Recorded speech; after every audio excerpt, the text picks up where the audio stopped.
తమిళనాట పాగా వేయాలని బీజేపీ తెగ ప్రయత్నాలు చేస్తుందా? కాంగ్రెస్ మిత్రపక్షం డీఎంకేను ఏం చేయలేమని మోదీకి తెలిసొచ్చిందా? అన్నా డీఎంకేలో చీలకలు తెచ్చినా కమలం పార్టీకి ప్రయోజనం లేదా? రజనీకాంత్ కూడా లోటస్ నీడలో నడవలేనని ప్రకటించేశారా? అందుకే విజయ్ను బీజేపీ తెరపైకి తెచ్చిందా? సింగిల్ గానే వెళ్తానని ప్రకటించిన దళపతి బీజేపీ నీడలో నడుస్తానని చెప్పకనే చెప్పారా?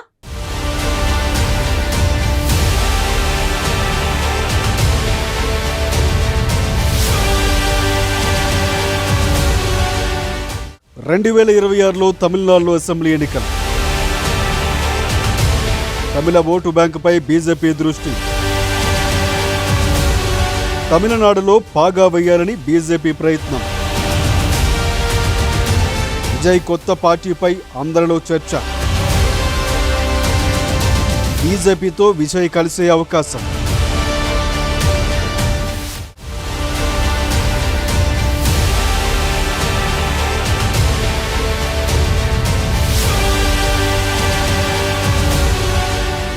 రాజకీయాల్లో ఎత్తుకు పై ఎత్తులు ఎప్పుడూ ఉంటాయి. ఎన్నికలకు ముందు అయితే ఈ వ్యూహాలకు మరింత పదును కూడా పెడతారు. ఇప్పుడు తమిళనాడులోనూ ఇదే తరహా పాలిటిక్స్ సాగుతున్నాయి.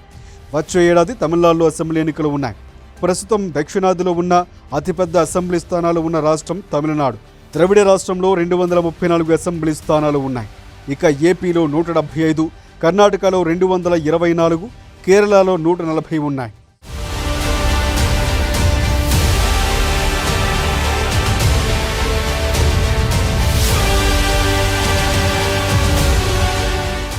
ఓ విధంగా చెప్పుకుంటే దక్షిణాదిలో ఎక్కువ సీట్లు ఉన్న ఏకైక రాష్ట్రం తమిళనాడు. దీంతో అక్కడ పాగా వేయాలని బీజేపీ 2 దశాబ్దాలుగా ప్రయత్నాలు చేస్తోంది. గతంలో జయలలితపై ఒత్తిడి కూడా తెచ్చారు. ఆ తర్వాత అన్నాడీఎంకేను చీల్చి లాభం పొందాలనే ప్రయత్నము చేశారు కమలనాథులు. కానీ ఆ ప్రయత్నాలేవి ఫలించలేదు.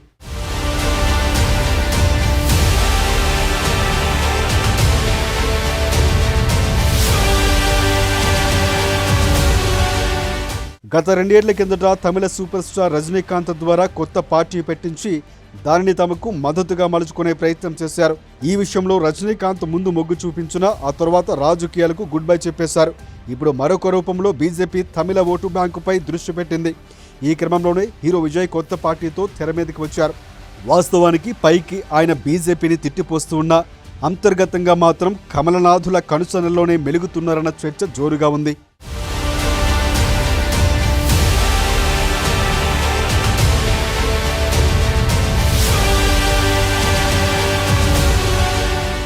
స్థానికంగా ఉన్న ద్రవిడుల బలమైన ఓటు బ్యాంకును విజయ్ దక్కించుకుంటే దాన్ని ఆసరాగా చేసుకుని బీజేపీ చెలిమి చేసే అవకాశం ఉంది.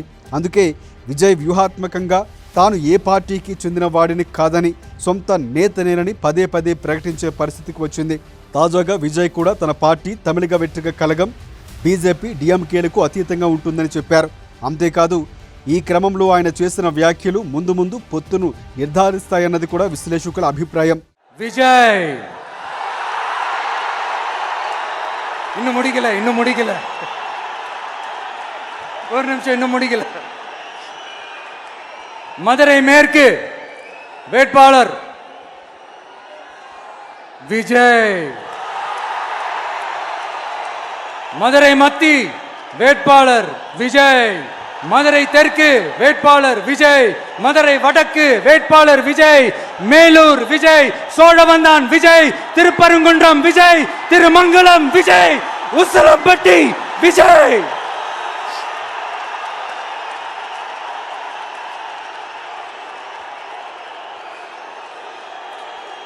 என்னடா எல்லா தொகுதியிலும் ஒரே வேட்பாளர்னு பாக்குறீங்களா? 234 தொகுதியிலும் இந்த விஜய் தான், அதாவது உங்க விஜய் தான் உங்க சின்னம்.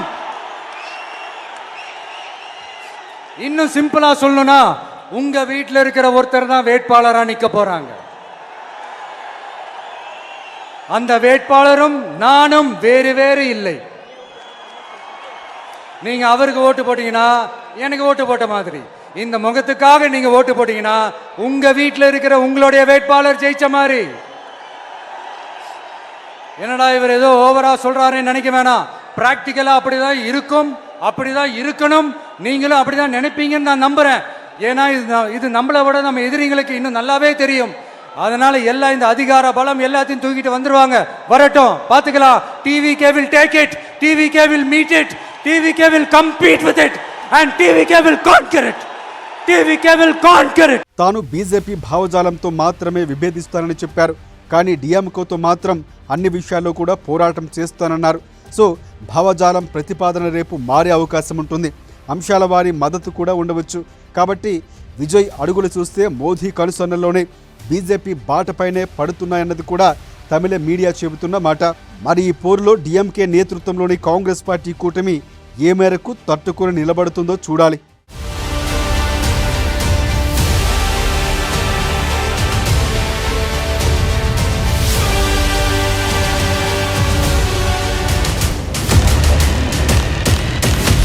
మరిన్ని రాజకీయ విశేషాలు తెలుసుకునే ముందు బర్నింగ్ పాలిటిక్స్ లో బ్రేక్ తీసుకుందాం.